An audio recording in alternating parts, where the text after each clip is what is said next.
American politics will never be the same again. George McGovern's clarion call to the American people. For once in American politics, sunshine and light beat shadows and fog. But the President of the United States can make a difference.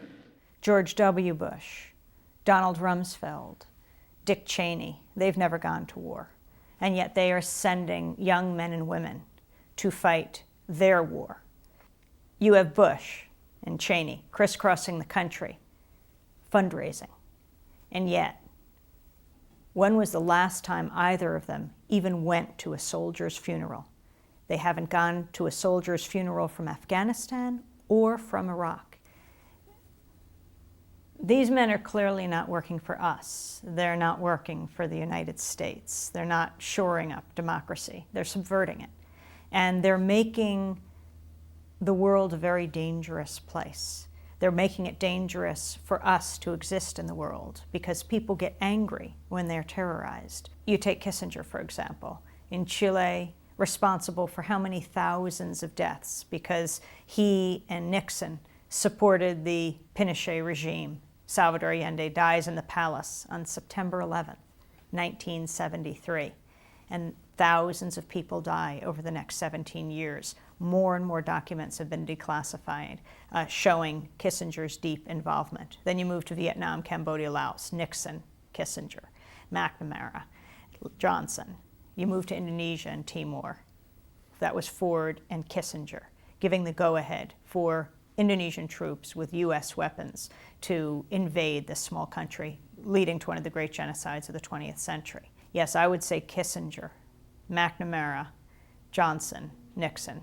These men are responsible for crimes against humanity, and we need an international forum, like an international criminal court, to try them. I think Osama bin Laden should be tried for what happened on September 11th. I also think Henry Kissinger should be tried. I think Richard Nixon should be tried. I think McNamara should be tried. I remember when the snipers were on the loose, and here they were with this one high-powered rifle, and everyone was terrorized, staying home. No one knew who would be hit next.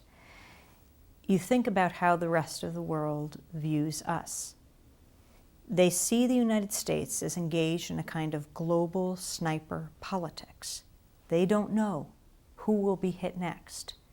First it was Afghanistan, then a missile slammed into Yemen. Had we declared war on Yemen? Then Iraq, and even before Iraq, Bush was talking about North Korea, Syria, Iran. Chomsky talks about a superpower exerting its power not through being rational, but by being irrational. You don't know where a country will strike next. That's what destabilizes the world. That's what frightens people. And, well, we see the effects of that, and that is very scary, and that's got to change. I was just thinking of the hip-hop artist Michael Franti's song, "You can bomb the world to pieces, but you can't bomb it into peace." The world cannot afford war anymore. We have to come up with a way to resolve conflict. The problem is when you have people like Bush, Kissinger, Nixon, McNamara, they're doing it for other reasons. It's not about resolving conflict. In the case of Bush, this is a corporate enterprise he's engaged in. He is taking over another country to extract its resources and to enrich his cronies in this country. And he needs to do that violently because no one's going to give it over willingly.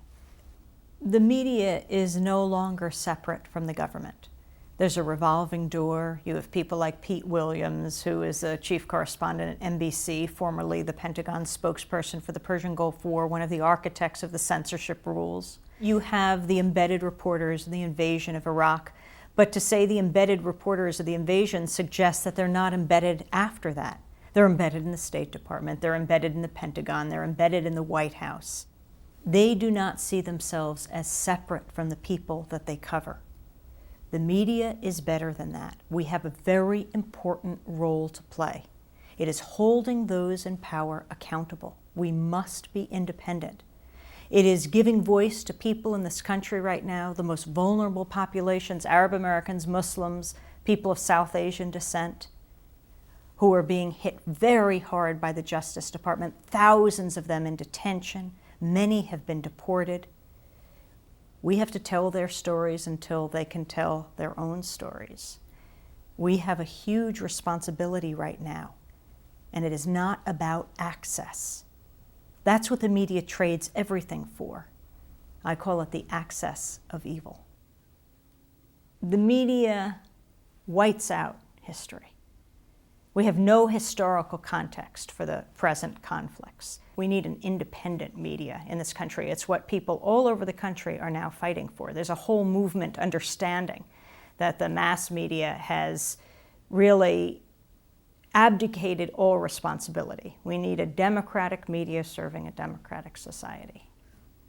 Dissent is what protects democracy, and that's what people on the street are doing. They are making America safe, and that's what the establishment resents, fears, whether Democrat or Republican. And that's why the people on the streets are the patriots. I think we need parties in this country where people can express themselves, hear different ideas. They're not being represented by the Democratic and Republican Party right now.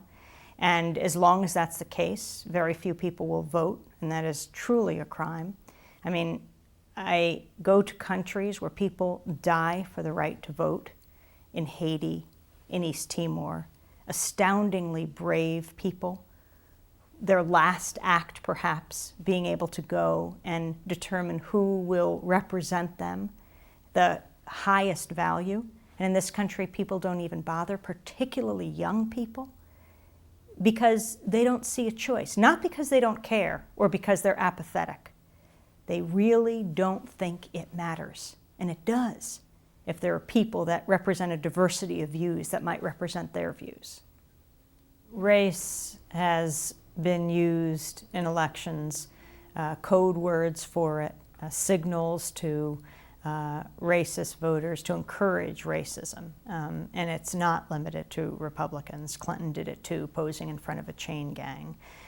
Clinton did it too when he went back to Arkansas to preside over the execution of a man in his first run for the presidency, Ricky Ray Rector. Clinton did it with Sister Soldier. This has almost become a watchword of elections, and we watch it happen and are horrified by it because it sends a very important message that we don't need you, the black voters. It doesn't matter if you get mad. And what happened in 2000 with Bush and Gore, both of them disrespected black voters. I mean, here you had thousands of people purged from the voter rolls, many of them African American. Bush and his brother, the first brother, did it, the governor of Florida, Jeb Bush. But Gore hardly protested, and that has all got to change. It's all why we need more than the Democratic and Republican Party. Overall, I would say that the Democrats of today, people like Bill Clinton, are more conservative than someone like Richard Nixon. I mean, that's quite amazing. The spectrum has so shifted. We are talking right now center-right to far-right, but that does not represent the people of this country. And there is a mass movement that goes from progressive to conservative who are fed up with what's happening. They're fed up with war. They're fed up with a surveillance society, with corporate control, with invasions of our privacy. And that mass movement is building. Clearly, young people and old need new leaders. And the establishment that comes out of 1972 in both parties has been in control. And the question is, will a new guard, a new group of people who deeply care about democracy, who deeply care about peace in the world, who deeply care about grassroots globalization, equity and equality and social justice. Hopefully that new group will soon share the power with each other, not with the old guard. They need to be thrown out.